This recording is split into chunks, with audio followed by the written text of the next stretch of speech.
Legend has it that when the leaves start to turn, all fresh fragrances, all the citruses, all the aquatics have to be cast out, and the only thing that shall remain is woods, spices, and a buttload of vanilla. But I'm here to tell you that is not the case, and I have 10 different fragrances that prove that point today.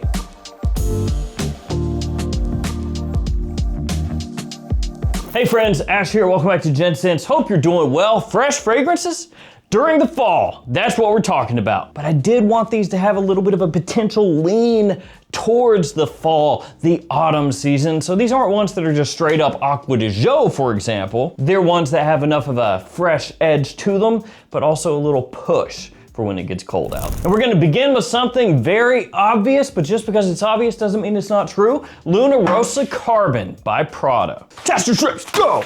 That's how I buy my tester strips off Amazon. Buy 800 at a time, it's like Costco, just buying in bulk. So Prada Luna Rossa Carbon, you all know this fragrance, and yeah, it's not a fall scent, it's really a whenever you want scent. Daytime, evening, any season, doesn't really matter, and that's because it shares more than a passing similarity with a very popular scent that most of you are gonna be aware of called sausage. Sauvage. That was an old joke, that sausage joke.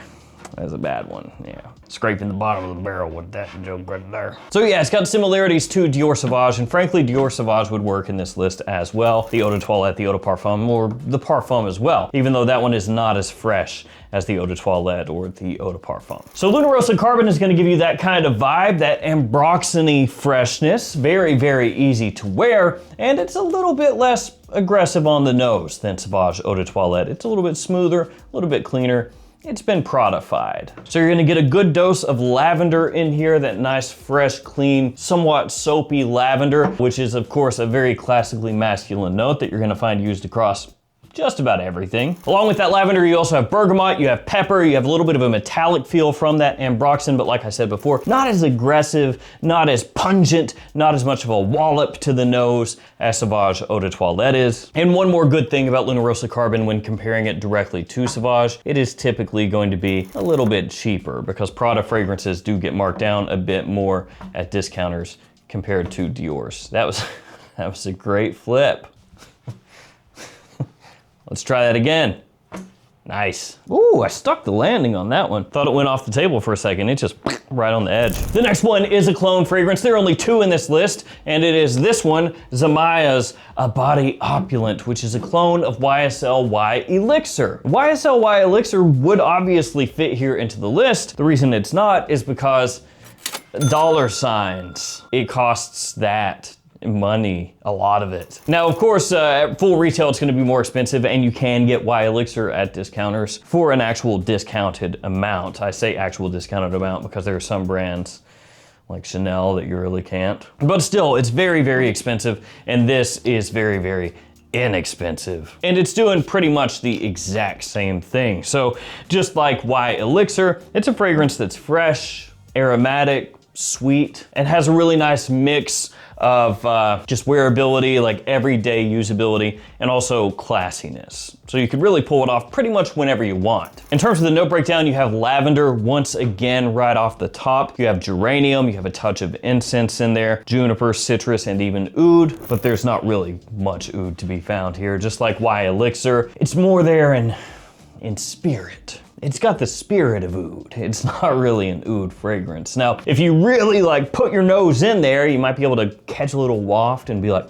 oh, I think that was the oud. I'm pretty sure. But it's not gonna be one of those ones where it wallops you and you go, ugh, oh, it smells like dookie. There's a time and a place for that, of course, for your dookie fragrances, I guess, I don't know. I say that like everybody is going, oh yeah, of course, I know what you're talking about. There is a time and a place indeed for the animal barnyard dookie PP fragrance. Yeah. I think realistically, actually for like 95% of people, there is not a time for that, so I I retract what I said. Essentially though, if you like Y Elixir, but you don't like Y Elixir's price, you can get this, which is probably the closest fragrance on a budget to getting you like one-to-one with Y Elixir. It's about 25 bucks at discounters. Let's swing it next to Gentleman Eau de Toilette by Givenchy, which is just about completely overlooked and really was from the second it came out. They came out with the Eau de Toilette and people went, ah, it's okay, yawn, no thank you. Then they came out with the Eau de Parfum with a whole bunch of creamy iris and everybody was like, oh,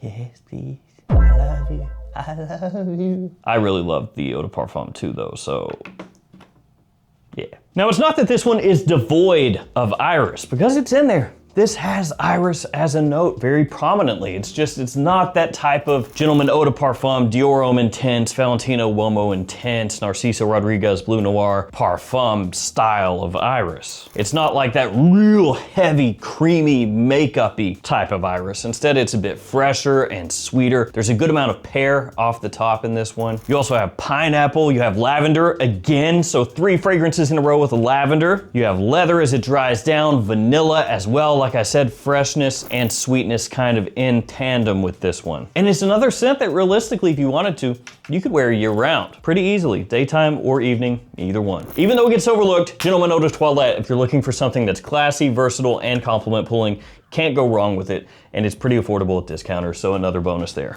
Now the next one is one of the best cheap buys that you can make, and I am talking apocalyptically dirt cheap. We are talking Fallout New Vegas levels of good deals. But before we get to that, how about some codes? And here they are. There's a new code for Frag Flex. There's a new code for Lucky Scent. That Lucky Scent code will get you 10% off your order. They have a ton of niche and indie fragrances at their store. Then of course, there are all the discounters that you see there. Gift Express, the Perfume Box, JOMASHOP, and many more. So what is that fragrance that I was telling you about that is such a good deal? Well, it's none other than Ralph's Club, the original Ralph's Club. At JOMASHOP, before codes, this size bottle will cost you 30 bucks. That's for the entire presentation, the box, everything else. Might be able to find a tester for a little bit less. Then of course, if you wanted to get a 1 ounce bottle, a little baby bottle, you can get one of those and it's like 23 or something. So this does have lavender.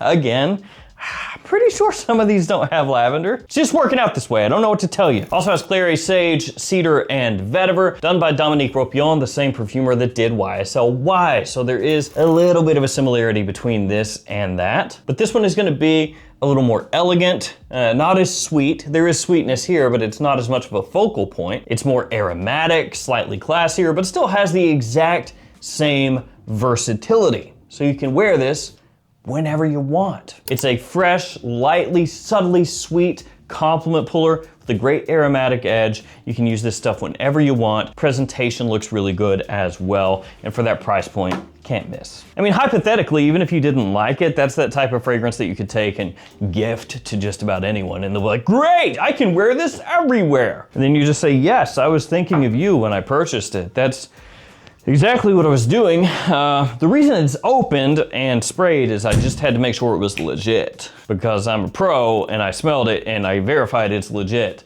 and now you can have it. You're welcome. Go score points with somebody, I guess. I don't know. Buy it for your dad. Buy it for your brother. Buy it for your mother.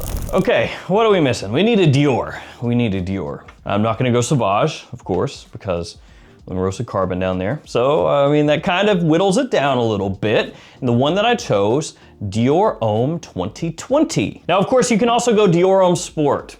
And that would make maybe even more sense, because that one is technically fresher than this one is. But I think if we're talking about fall time use and you want to get that balance of having freshness, but also having a little depth to it, you know, in case you're going out on the evening or something like that. Going out on the evening. I don't think that's how you say that. This is gonna give you a little more oomph, a little more push. So it is very woodsy, fresh, spicy. Bergamot, pink pepper, cashmerean, cedar, iso-y super, some of the notes here. Also has a little bit of vetiver. The vetiver very stripped down, clean, neutral. You know, there's a faint touch of earthiness in there, but not too much. The longevity is really good, so it sticks around for a long time. You don't have to worry about reapplying over and over and over again. The projection is a little more average, maybe slightly above average, but good enough to get the job done. And I think it's just one of those fragrances that in your rotation, you can really bust out pretty much anywhere. And also you can use this spring, winter, summer as well. Maybe don't go crazy heavy during summer, but this is another one that you can use pretty much whenever you want. So you get great bang for your buck. So we've got to go Dior Homme 2020. Let's see, what is next? Let's go with this one, Spice Bomb Metallic Musk. So this is, as of this video, the newest in the Spice Bomb lineup. And gotta be honest, when it was first announced, I was not overly excited. Just not a big fan of the name. I think a lot of times when it comes to naming conventions with fragrances, and this is probably just a me thing, but when they name something directly after a note, sometimes I feel like that kind of locks it into a particular lane, and sometimes people will be a little more bored of that. So what I mean by that is, this one is Spice Bomb Metallic Musk. So automatically people are thinking, oh, okay, musk. Yay. Haven't smelled that one 52 million times. Wow, can't wait. Ugh. Same thing with Le Beau Flower Edition, right? So a new Le Beau, people are like, oh cool, which one is it?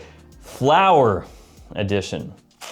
I think we'll pass on this one. Now, of course, you can make the argument that people are just sick of flankers in general. That's really not the case, because you'll have flankers come out every year that are absolutely fantastic that people fall in love with. But just look at Paradise Garden. When Le Beau Paradise Garden was announced, people were like, oh, that sounds awesome.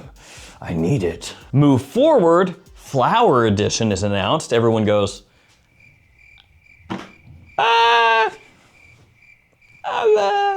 Same kind of deal with Metallic Musk. When it was first announced, it didn't seem like as many people were excited about it, but it's really solid. And it essentially, in a way, is taking the place of Spice Bomb Eau Fraiche. By that I mean, it has that same Spice Bomb DNA, so when you smell it, you're like, yeah, it's Spice Bomb. But then it's very fresh and uplifting and has a nice kind of brightness, sweetness to it. The musk is there, but it's not overwhelming to the point that it's, you know, taking over everything and kind of subduing the Spice Bomb smell. And so it ends up being just really easy to wear, has that same compliment kind of factor that Spice Bomb is really well known for, and kind of takes it in a more modern direction. And if you're looking for a fresher type of fragrance to wear, especially in the Spice Bomb line for fall or winter, this is now the one. Which is pretty cool, because now you have some of the Spice Bomb fragrances that are overly super duper sweet. Then you have other ones that are really, really, really strong and powerful. And then you have this one that's kind of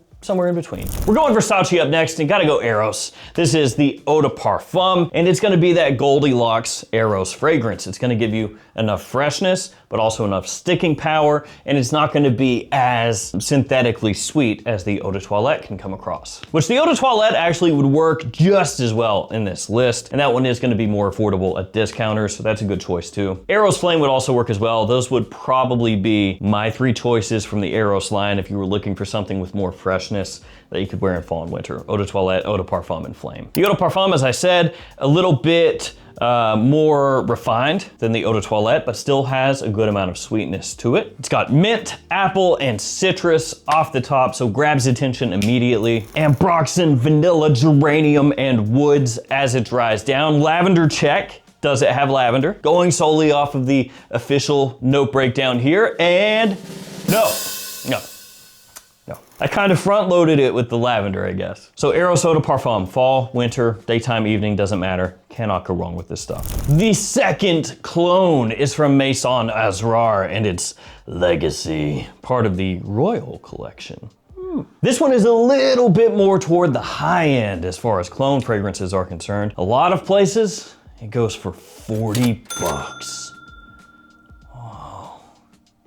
It's actually pretty cheap, I guess. But as far as clone fragrances go, a little more pricey, sort of. This one has pear, ginger, and bergamot off the top. Really nice and sweet, a little bit tangy. Very lively and zingy, jumps off your skin. And it's a clone of Blue Talisman. Now as it dries down, it's nice and clean. You have jasmine, you've got orange blossom, you have woody notes that come out as well. And out of maybe everything that I'm gonna talk to you about here today, this one is probably the one that people would consider more of just spring and summer. It's got mint, apple, and citrus off the top. Really nice and sweet, a little bit tangy. Very lively and zingy, jumps off your skin. And it's a clone of Blue Talisman. Now as it dries down, it's nice and clean. You have jasmine, you've got orange blossom, you have woody notes that come out as well. And out of maybe everything that I'm gonna talk to you about here today, this one is probably the one that people would consider more of just spring and summer. Just like spring, summer, daytime fragrance. And that's because it's very clean, lively, blue to an extent. I mean, the bottle is blue. It's a clone of Blue Talisman. So it's got like fresh summer, daytime blue vibes with a classy, zingy, clean clothing aesthetic. But it has great staying power and pretty good projection as well, which means that when it starts to get cool outside, you can wear this and it's gonna cut through the cold enough to get you through the day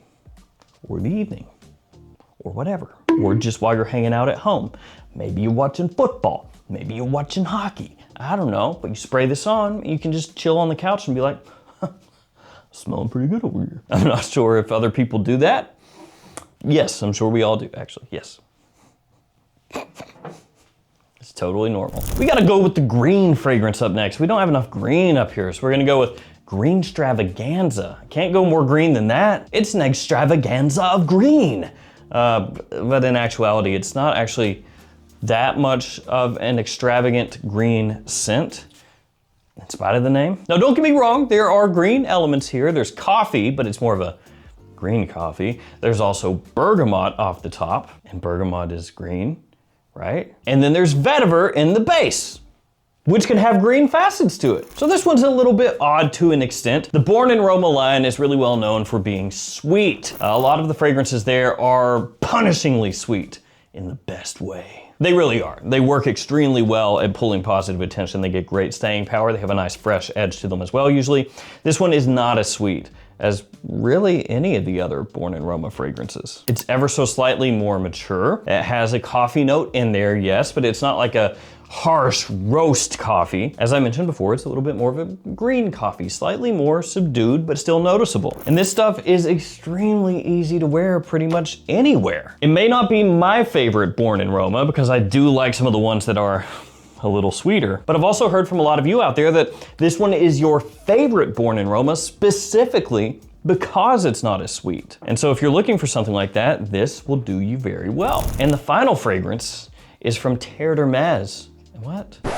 It's from Terre d'Hermès. It is Terre d'Hermès. Eau Intense Vetiver. Hey, have you guys heard about that new brand, Terre d'Hermès? I heard it's pretty popular. So this one has more vetiver, hence the name, Eau Intense Vetiver. It's got a big dose of Sichuan pepper in there, a bunch of citrus off the top, 3 different citrus notes. Then as it dries down, geranium, bit of olibanum, and of course, vetiver. A little bit grassy, woodsy, not as much earthy. There's still a little bit of minerality to the scent though. And for the Parfums de Marly bros out there, it is a little similar to Perseus, which obviously came out after the fact. And this is one that's not fall specific, really. You could wear it just about year round. Maybe in the middle of summer, if it's super hot, I'd go for something else, but a lot of versatility here once again. Very classy stuff. So there we go. Some fragrances that you can easily wear during fall, whether it's the beginning or into fall when it's warmer or cooler outside, either way, that still have a nice fresh aspect to them. I want to thank you guys for hanging with me. Let me know in the comments, what is your go-to fall time fragrance that's also got a little fresh side to it. Stay safe out there, take care of yourself. See you tomorrow with another fragrance video. See you guys.